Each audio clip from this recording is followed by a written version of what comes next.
Gusto niyo bang lagyan ng remote control ang inyong mga motor?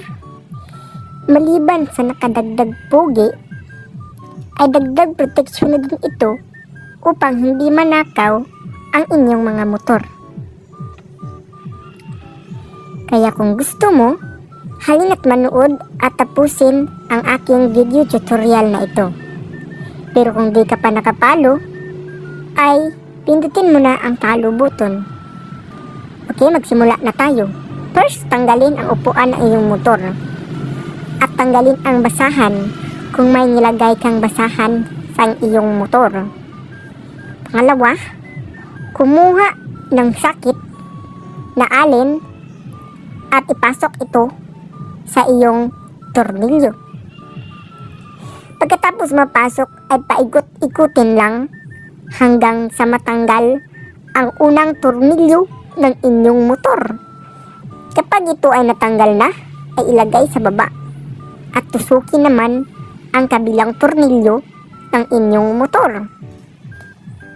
Pagkatapos matanggal ng tornilyo, ay tanggalin na ang buong cover ng inyong motor. Ay yung ibaba yung sa taas na cover lang pala. Ugutin nyo lang at ayun makikita nyo na ang module ng motor. So ganito yung setup ng receiver o module ng remote control. So ipapakita ko sa inyo. So tanggalin natin. So ayun. Ito yung module ng o receiver ng remote control. So ito siya. Ayan. So meron yang limang pin. So bali 4 lang yung nilagay natin kasi 4 lang yung kailangan. So ayun yung sa sa isang wire.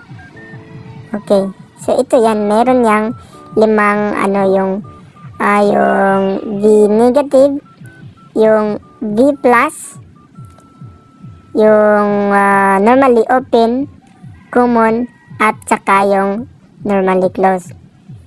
So dito nyo i-rekta yung mga wire. Okay, so ito yung sa V negative. So ito namang si V positive at si common ay rekta yan sa positive ng inyong battery. Okay, ganyan lang ho yung setup ng V negative at ng V positive. So ito namang si normally open, papunta rekta yan, papunta sa switch ng motor dun sa ilalim talaga. Kasi siya yung nagsi-switch kung pag pinindot mo yung yung remote control mo. Ito yung sasakit ng motor, ayan. Diyan mo siya ilalagay sa black na wire. Tapos ito yung sa susian ng motor. Sa black na wire mo siya ikabit kasi yan yung accessory wire. Diyan siya susupply ng kuryente. So yun lang kadali. Ganun lang kadali mga PUBG. So ganun lang. May remote control ka na sa iyong motor na nakakadagdag ng pugi at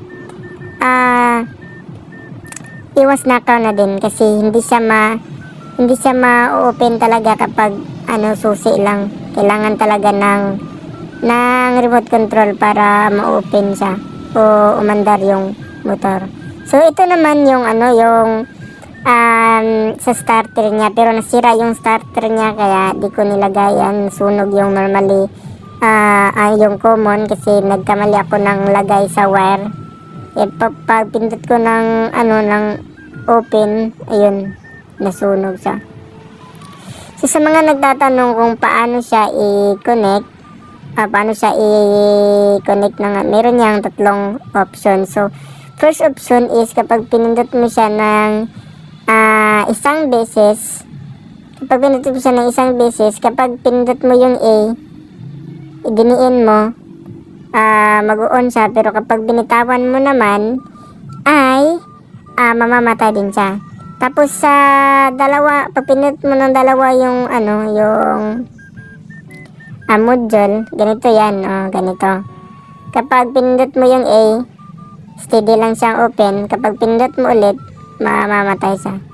Tapos kapag naman 3 beses mo siyang pinindot yung module, either si A yung open at si B yung pangpatay, or either si B yung open at si A yung pangpatay. So, ganun lang siya kadali mga papsi. Sundan nyo lang yung wiring niya at meron na kayong remote control ng iyong motor na hindi siya mananakaw. Okay, maliban na lang kung sasakay siya sa mga sasakyan. So, yun lang mga papsi. Sana may natutunan kayo sa video na ito. Thank you.